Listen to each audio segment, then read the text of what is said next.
Assalamualaikum warahmatullahi wabarakatuh. Kami dari kelompok yang akan menyampaikan materi tentang hadis mutawatir, hadis masyhur, ahad, hadis sahih, hasan, dhaif, dan hadis maudhu. Yang pertama, saya sebagai pemateri yang pertama akan menyampaikan tentang hadis mutawatir, masyhur, dan ahad. Mahmud Tohan dalam tafsir Mustalahul Hadis menjelaskan bahwa berdasarkan kuantitas perawinya, hadis terbagi menjadi dua. Yang pertama, mutawatir dan ahad. Mutawatir artinya beruntun atau berturut-turut. Maksudnya, hadis mutawatir adalah hadis yang diriwayatkan oleh sejumlah perawi hadis dari sejumlah lainnya yang menurut adat kebiasaan mustahil untuk secara ramai-ramai sejumlah perawi tersebut bersekongkol untuk berbohong. Hadis mutawatir memiliki kualitas terjamin seperti halnya Al-Quran. Karena itu dalam Islam hadis mutawatir dijadikan sumber hukum terkait permasalahan yang pokok seperti tentang rukun iman dan Islam, sholat, puasa, dan lain-lain. Macam-macam hadis mutawatir. Ada dua macam hadis mutawatir dalam literatur Islam, yaitu yang pertama mutawatir secara lafaz, yang kedua mutawatir secara makna. Yang kedua, hadis masyhur. Pengertian hadis masyhur adalah hadis yang diriwayatkan oleh 3 orang atau lebih di setiap tingkatannya namun tidak mencapai batasan berturut-turut atau tawatur. Yang pertama,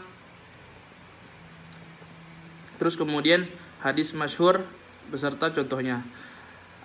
Terkadang hadis masyhur mempunyai sanad, tapi terkadang tidak ada sanadnya sama sekali. Ia hanya terkenal saja dari mulut ke mulut sebagai hadis, seperti dijelaskan sebelumnya. Hadis masyhur ada yang sahih dan tidak. Jika hadis itu sahih, maka bisa dijadikan landasan hukum, dan itu menjadi kelebihan yang bagus bagi hadis masyhur tersebut.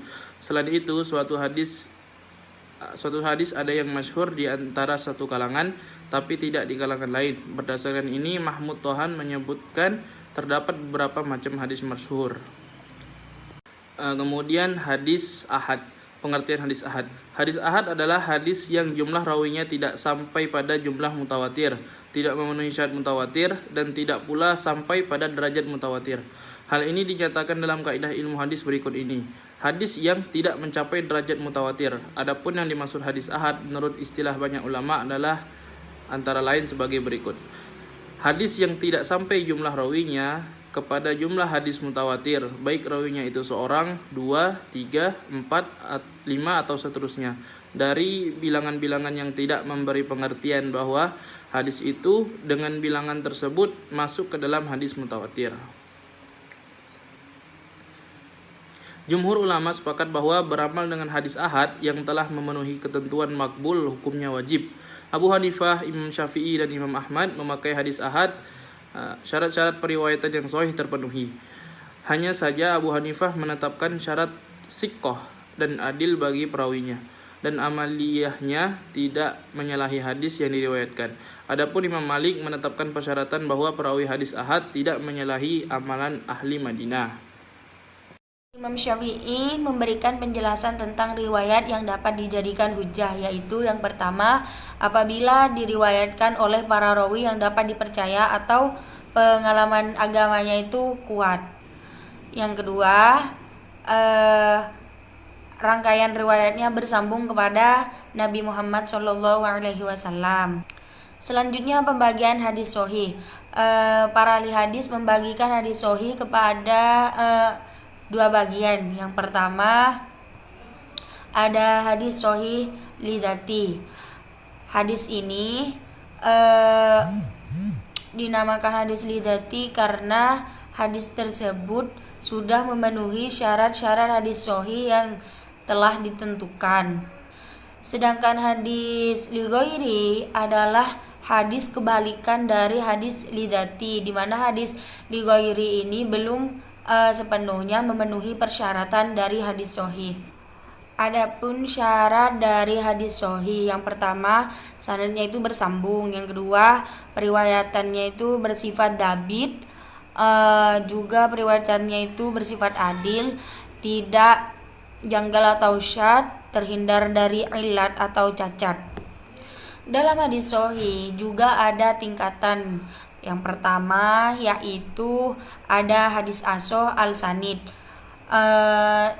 Hadis Aso al-Sanid ini sanad yang paling tinggi derajatnya, atau sanadnya itu dari Imam Malik, Imam Hanafi, juga imam besar ya.